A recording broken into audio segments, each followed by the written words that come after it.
Hello, welcome to Bonniehood Snail Farm once again. I am excited to have you, and today I want to give you a very massive message of snail farming which you will love. All right, this will be one of the most important and useful videos you will ever see on the internet or physically or anywhere about snail farming, because I'm be giving you a very practical tip that you will need to succeed in your snail farming adventure.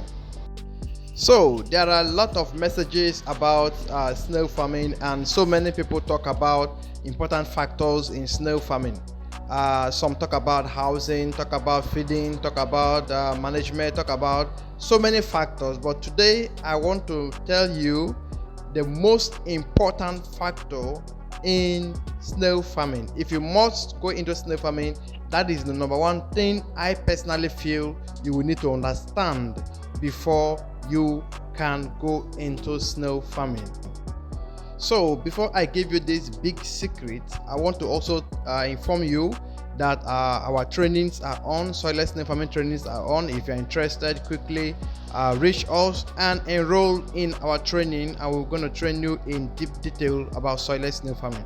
Okay, so I want to talk about the most important factor in snail farming. Well, like I said, that is my own belief, and a lot of persons may have their own differing beliefs or their own differing options, okay, suggestions and all that. But personally, I believe that moisture is the number one factor of success in snail farming. Okay, I'm gonna break it down a little bit so you can understand in more detail what I mean by this. Well, let me start by saying a lot of persons have what they feel is the best factor or the biggest secret in snail farming. A lot of persons say it's the housing, that when you make your housing proper and the snails will survive and all that. But you must have to understand that whether the housing system is good or bad, if your moisture content is being retained, which is a factor that is considered in the housing system, then your snails will do well. Okay, now if you watch our videos, you will see that most of our video, almost all, over 90% of our videos, when you see our snails, they are always a bit wet. All right, you see the moisture on the snails. That is what we have done to make sure that our snails survive. All right, so we always try to ensure that the moisture is always there in the pen. That is what you have to know. So many people think it's just about sprinkling water. Well, we miss it. We miss the point most of the time. Moisture is not just about sprinkling water. All right, if you have a bad setup, you can sprinkle water 3 times a day and your pen will still dry out. Now, a lot of persons will not still understand. In one of my training over here in the office, I told the lady, she had a farm and she was having some issues. I told her that one of the major issues in snail farm is the breeze. Breeze comes into your pen and dry out the moisture and sweep off the moisture of your pen, and your snails dry and they begin to die. I can tell you for free, there is no way you can sustain a snail farm where direct breeze is getting access into. Now, the disadvantage of direct breeze is that when breeze gets into your farm, the breeze will sweep away the moisture while it enters, and is going out with the moisture, and that is the moisture your snail needs to survive. So if the breeze gets into your pen all the time and get away with the moisture, your snails will have a lot of adverse effect, and will likely begin to die, because that is what they need to survive. All right, a lot of persons fail in snail farming because they have not understood the most important factors, the secrets, All right, this is actually not even secret, because if you see my videos, almost all my videos, you see that all my pens, the moisture is always there.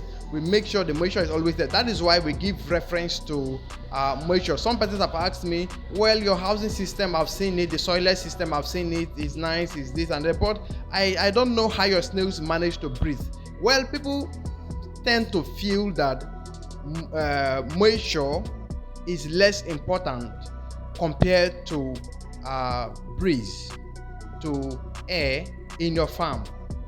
Well, the point is that there is no way you close a door and the people inside start to suffocate. No way. I don't know if you can get that. So if you feel that the pen is closed and the snails cannot breathe, I want to give you a simple example. When you lock your door in the evening, lock your windows, and you have a ceiling there, you have a roof there, and the floor is also tiled, and you close everywhere, do you die? No. You have a whole lot of breeze. There are a lot of openings, whether we like it or not, which humans use to breathe and stay alive. That's the same way. So there is no way you do this and then your snails will not survive. Okay, now what is important to us is actually how to maintain moisture rather than how to allow ventilation. These are very important things you must understand. Snails, ventilation is not a big issue in snail. Okay, you don't need to say, I need ventilation for the snails. Snails are not poultry beds. Poultry beds need a lot of good ventilation. Snails will survive very well without enough ventilation. Beds, which we know does not need a lot of moisture. Once the beds have a lot of moisture in their housing, it is easy for the housing to breed infections and contaminations for the beds. But snail is the other way. Snails need that moisture to survive. That is why in the forest you will see that the snails will hide themselves under the leaves, under the dead trees, sometimes even dig themselves under the ground until in the evening when the vapors are there. Because the moistures are there, so they now come out to be active and have their activities in full. That is to tell you that they need that activity, they need that moisture to survive. Okay, so if you don't understand how to maintain moisture, if you don't understand what kind of housing you can do that will reduce breeze into the pen, that will take away the moisture, you have to know that you have a lot to do. Okay, so I made mention that so many persons think just sprinkling water is what is all about moisture. That is a big error. All right, and that is where most farmers get it wrong. They think they have to sprinkle water frequently so that the moisture will always be there. No, if you sprinkle frequently and vapor gets into your housing and your housing is not properly made, that moisture will go out very quick and your snails will start to die. So many people don't know why their snails start to die, but I can tell you this is the biggest secret. Once you're able to get this, you can handle over 50% of mortalities in your farm. All right, so you have to know that a lot of factors can cause mortality in your farm, but if you can understand moisture, 50% of mortality issues will be handled. All right, so if you want your farm to have this moisture always steadily in your farm, you have to understand that you will prevent too much of opening in your farm. You will prevent too much of opening in your farm where the vapor can escape.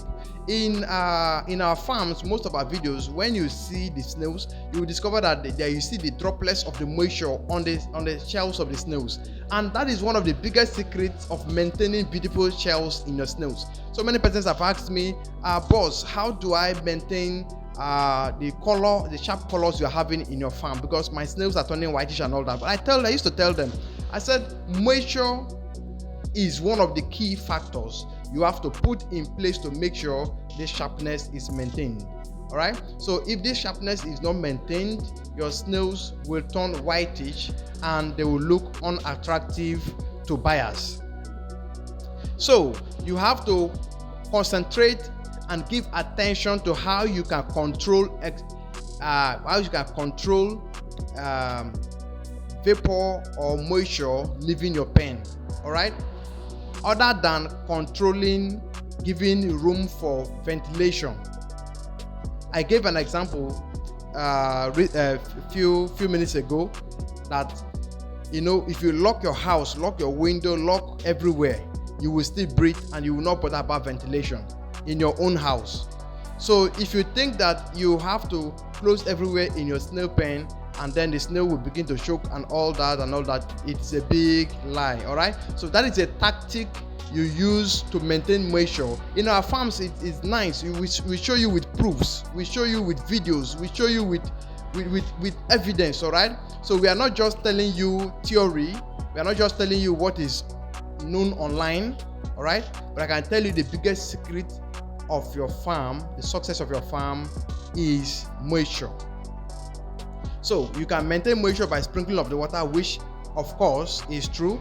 But then when you sprinkle the water, what do you do to maintain that moisture, to make sure that moisture does not easily escape from your farm? That is the biggest secret.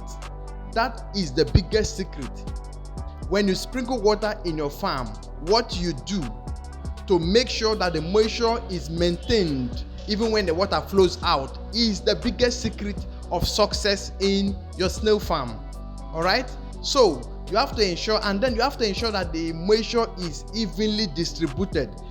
Most people don't understand. People just joke about these things. Snail farming is not a joke. I can tell you, so many people say snail farming is easy, you can do this one, you can just do like this, you can just put one snail and tomorrow you have 20 million snails. That is a big lie. Come on, I can tell you for free. If you want to go into commercial snail farming, think about at least 1,000 snails. I'm not joking. Think about 1,000 snails. All right, if you have smaller quantities, of course you can grow from there, but if you are really serious, at least 1,000 and above. That is where you know that you are in for business. Okay, so I was talking about the moisture. So the moisture has to be evenly distributed. Now, for you to make sure that the moisture is evenly distributed in your pen, in your snail farm, you have to do certain things. You have to make sure there is no too much of ventilation coming into your pen. Though, like in our models where you see we also using nylon and all that, you don't know that there are tiny openings. There is a place where we allow water to expel, and all those places they have small openings where small ventilation comes in, just small. Not the one that is enough to take away the moisture inside, but the little that is enough for them to do very well. And that is why you need a proper training to be able to manage a good snail farm.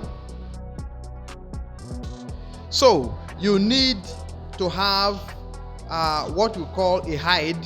In all our models, we have what they call a hide. The hide helps the snails to hide properly, and the hide also helps the snails to maintain the moisture. The hide helps the snails to beautify its color.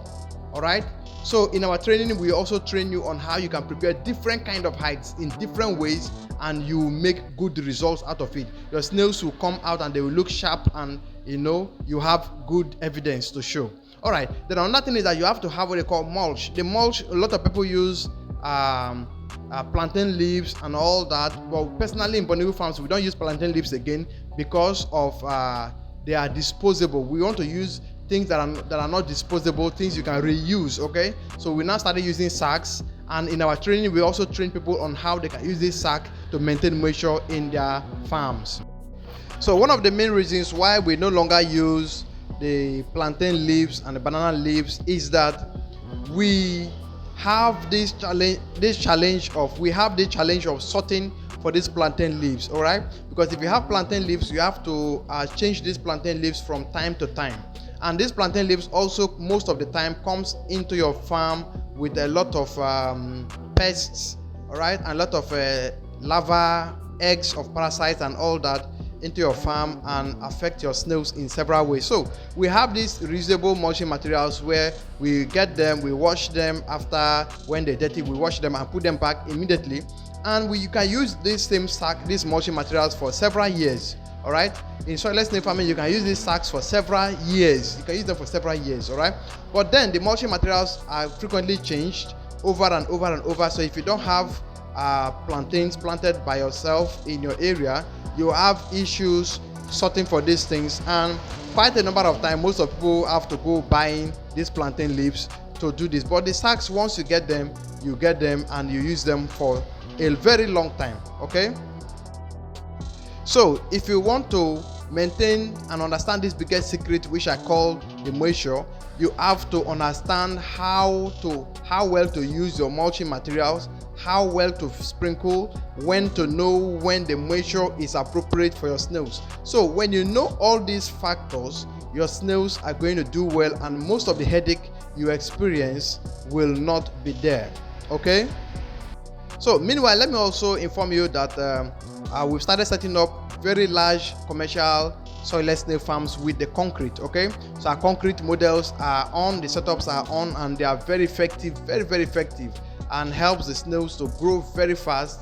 And the good thing is that the snails are also active even in the daytime. In the daytime, the snails, you see the snails coming up to eat. That is a very good model of housing. So this is the kind of model where your snails will not hibernate, because the weather is hot and all that. So it helps you curtail a lot of these challenges. So it's an experimentally tested model, and the results are just massive. So if you have the idea, if you have the mind of going into a commercial standard, a large commercial standard, contact us and we will set up this effective soilless snail farm model for you. So if you can understand the moisture, if you can understand the hide, if you can understand the mulching materials and how to do a proper housing, that is a good step of you maintaining a proper and almost constant moisture in your snail farm. And once you're able to maintain constant proper moisture in your snail farm, you will discover that most of these challenges you experience, like mortality, like hibernation, and all those cases, lack of appetite, and all these cases will be gone, completely gone, because moisture is the biggest secret to success in snail farming, as long as I know. Well, I am not undermining the importance of housing. I am not undermining the importance of feeding. I am not undermining the importance of care and the knowledge to manage the farm properly. But I can tell you the most single important factor of survival, of snail survival, is moisture. All right, you can keep a snail without moisture in your pen, the snail will die very soon. But you can keep a snail without food for a very long time, several months, and the snail can still survive. Okay, so you can keep a snail inside a bucket with a little moisture, the snail can stay for several months without dying. But if you keep a snail in a dry place for several months, the snail will hibernate. If it fails to hibernate, it is going to die. All right, so mortality will just occur. So you have to ensure that you understand properly these cases of moisture and you apply it effectively so your snail farm can survive. Water sprinkling is very important. Frequent sprinkling is key.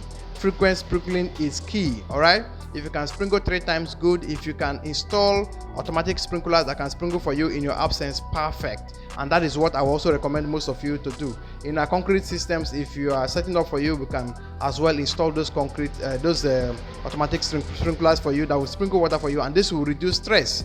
Generally, soilless snail farming reduces a lot of stress, and the stress of management is low. And in a soil system where you have 5 staffs to manage, in a soilless system, 2 to 3 staffs can comfortably manage it because the care is low. All right, the management stress is low, and a lot of things are there as an advantage. So you don't sort for soil, you don't sort for plantain leaves, you don't sort for a lot of things, and infection rate is very low, contaminations are very low, and thus the survivability of your farm. So if you like this video and you want us to train you on a soilless snail farming model, kindly reach us on WhatsApp, and we will going to give you a link where you can get trained and be a professional in soilless snail farming. So do well to comment on this video, and I will respond to every single comment. Meanwhile, you can give us a thumb up so this video can be recommended to other people. And if this is your first time coming across our video, Please subscribe so you can have more useful videos we'll be dropping any moment from now. Thank you for watching. God bless you.